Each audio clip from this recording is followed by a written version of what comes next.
بسم اللہ الرحمن الرحیم۔ السلام علیکم۔ سیرت النبی صلی اللہ علیہ وآلہ وسلم۔ عنوان: نرالی شان کا مالک۔ حضرت آمنہ کے انتقال کے 5 دن بعد ایمن آپ کو لے کر مکہ پہنچیں۔ آپ کو عبد المطلب کے حوالے کیا۔ آپ کے یتیم ہو جانے کا انہیں اتنا صدمہ تھا کہ بیٹے کی وفات پر بھی اتنا نہیں ہوا تھا۔ عبد المطلب کے لیے کعبے کے سائے میں ایک قالین بچھایا جاتا تھا، وہ اس پر بیٹھا کرتے تھے۔ ان کا احترام اس قدر تھا کہ کوئی اور اس قالین پر بیٹھتا نہیں تھا۔ چنانچہ ان کے بیٹے اور قریش کے سردار اس قالین کے چاروں طرف بیٹھتے تھے، لیکن رسول اللہ صلی اللہ علیہ وآلہ وسلم وہاں تشریف لاتے تو سیدھے اس قالین پر جا بیٹھتے۔ اس وقت آپ ایک تندرست لڑکے تھے۔ آپ کی عمر 9 سال کے قریب ہو چلی تھی۔ آپ کے چچا عبد المطلب کے ادب کی وجہ سے آپ کو اس قالین سے ہٹانا چاہتے تو عبد المطلب کہتے، میرے بیٹے کو چھوڑ دو، اللہ کی قسم یہ بہت شان والا ہے۔ پھر وہ آپ کو محبت سے اس فرش پر بٹھاتے، آپ کی کمر پر شفقت سے ہاتھ پھیرتے، آپ کی باتیں سن سن کر حد درجے خوش ہوتے رہتے۔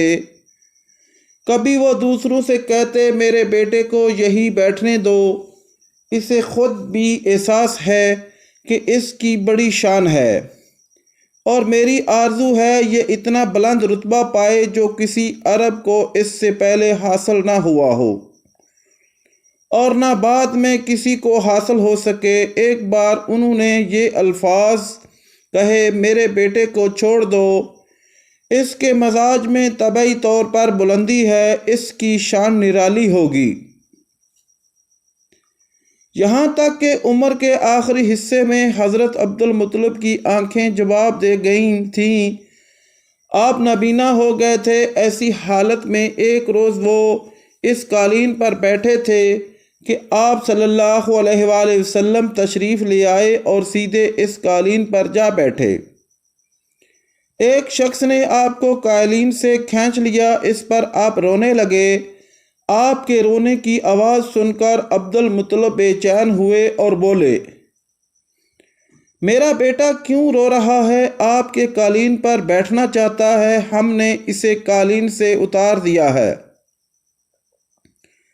یہ سن کر عبد المطلب نے کہا، میرے بیٹے کو قالین پر بٹھا دو، یہ اپنا رتبہ پہچانتا ہے، میری دعا ہے کہ یہ اس رتبے کو پہنچے جو اس سے پہلے کسی عرب کو نہ ملا ہو، اس کے بعد کسی کو نہ ملے، اس کے بعد پھر کسی نے آپ کو قالین پر بیٹھنے سے نہیں روکا۔ ایک روز بنو مدالج کے کچھ لوگ حضرت عبد المطلب سے ملنے کے لیے آئے۔ ان کے پاس اس وقت آپ صلی اللہ علیہ وآلہ وسلم بھی تشریف فرما تھے۔ بنو مدالج کے لوگوں نے آپ کو دیکھا۔ یہ لوگ قیافہ شناس تھے۔ آدمی کا چہرہ دیکھ کر اس کے مستقبل کے بارے میں اندازے بیان کرتے تھے۔ انہوں نے عبد المطلب سے کہا، اس بچے کی حفاظت کریں، اس لیے کہ مقام ابراہیم پر جو حضرت ابراہیم علیہ السلام کے قدم کا نشان ہے، اس بچے کے پاؤں کا نشان بالکل اس نشان سے ملتا ہے۔ اس قدر مشابہت ہم نے کسی اور کے پاؤں کے نشان میں نہیں دیکھی۔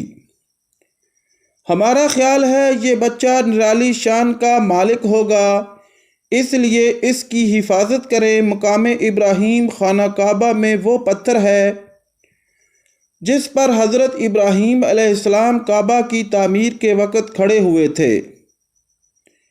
معجزے کے طور پر اس پتھر پر ابراہیم علیہ السلام کے پیروں کے نشان پڑ گئے تھے۔ لوگ اس پتھر کی زیارت کرتے ہیں، یہی مقام ابراہیم ہے۔ چونکہ آپ حضرت ابراہیم علیہ السلام کی نسل سے ہیں، اس لیے ان کے پاؤں کی مشابہت آپ میں ہونا قدرتی بات تھی۔ ایک روز حضرت عبد المطلب خانہ کعبہ میں حجر اسود کے پاس بیٹھے ہوئے تھے۔ ایسے میں ان کے پاس نجران کے عیسائی آ گئے۔ ان میں ایک پادری بھی تھا۔ اس پادری نے عبد المطلب سے کہا، ہماری کتابوں میں ایک ایسے نبی کی علامات ہیں جو اسماعیل کی اولاد میں ہونا باقی ہے۔ یہ شہر اس کی جائے پیدائش ہوگا، اس کی یہ نشانیاں ہوں گی۔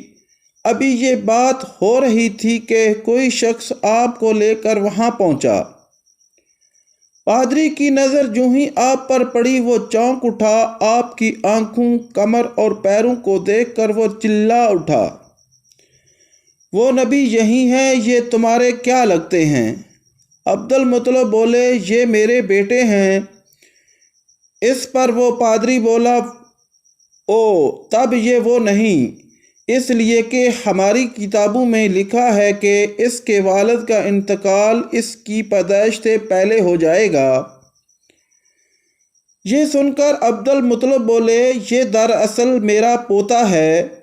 اس کے باپ کا انتقال اس وقت ہو گیا تھا جب یہ پیدا بھی نہیں ہوا تھا۔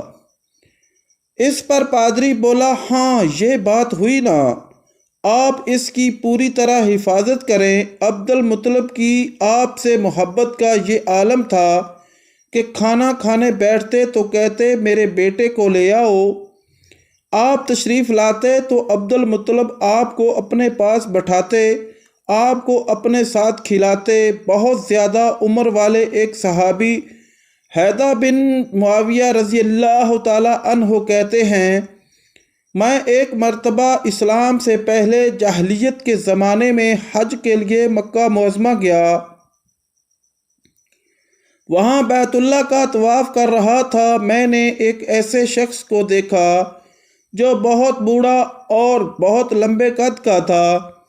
وہ بیت اللہ کا طواف کر رہا تھا اور کہہ رہا تھا، اے میرے پروردگار، میری سواری کو محمد صلی اللہ علیہ وآلہ وسلم کی طرف پھیر دے اور اسے میرا دست و بازو بنا دے۔ میں نے اس بوڑھے کو جب یہ شعر پڑھتے سنا تو لوگوں سے پوچھا، یہ کون ہے؟ لوگوں نے بتایا، یہ عبد المطلب بن ہاشم ہیں۔ انہوں نے اپنے پوتے کو اپنے ایک اونٹ کی تلاش میں بھیجا ہے۔ وہ اونٹ گم ہو گیا ہے اور وہ پوتا ایسا ہے، جب بھی کسی گم شدہ چیز کی تلاش میں اسے بھیجا جاتا ہے تو وہ چیز لے کر ہی آتا ہے۔ پوتے سے پہلے یہ اپنے بیٹوں کو اس اونٹ کی تلاش میں بھیج چکے ہیں، لیکن وہ ناکام لوٹ آئے ہیں۔ اب چونکہ پوتے کو گئے ہوئے دیر ہو گئی ہے، اس لیے پریشان ہے اور دعا مانگ رہے ہیں۔ تھوڑی ہی دیر گزری تھی کہ میں نے دیکھا کہ آپ صلی اللہ علیہ وآلہ وسلم اونٹ کو لیے تشریف لا رہے ہیں۔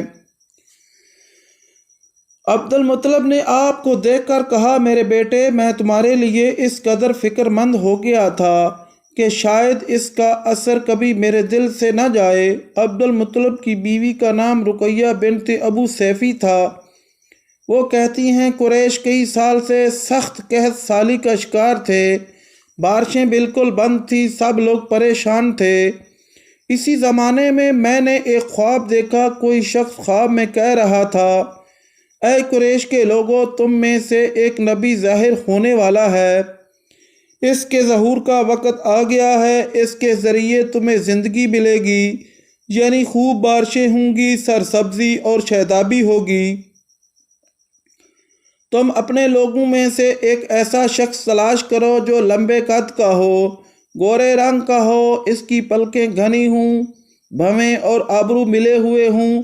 وہ شخص اپنی تمام اولاد کے ساتھ نکلے اور تم میں سے ہر خاندان کا ایک آدمی نکلے، سب پاک صاف ہوں اور خوشبو لگائیں۔ وہ حجر اسود کو بوسہ دیں، پھر سمجبیل ابو قیس پر چڑھ جائیں۔ پھر وہ شخص جس کا خلیہ بتایا گیا ہے آگے بڑھے اور بارش کی دعا مانگے، اور تم سب آمین کہو تو بارش ہو جائے گی۔ صبح ہوئی تو رقیہ نے اپنا یہ خواب قریش سے بیان کیا۔ انہوں نے ان نشانیوں کو تلاش کیا تو سب کی سب نشانیاں انہیں عبد المطلب میں مل گئیں۔ چنانچہ سب ان کے پاس جمع ہوئے، ہر خاندان سے ایک ایک آدمی آیا۔ ان سب نے شرائط پوری کی۔ اس کے بعد سب ابو قیس پہاڑ پر چڑھ گئے۔ ان میں نبی کریم صلی اللہ علیہ وآلہ وسلم بھی تھے۔ آپ اس وقت 9 عمر تھے۔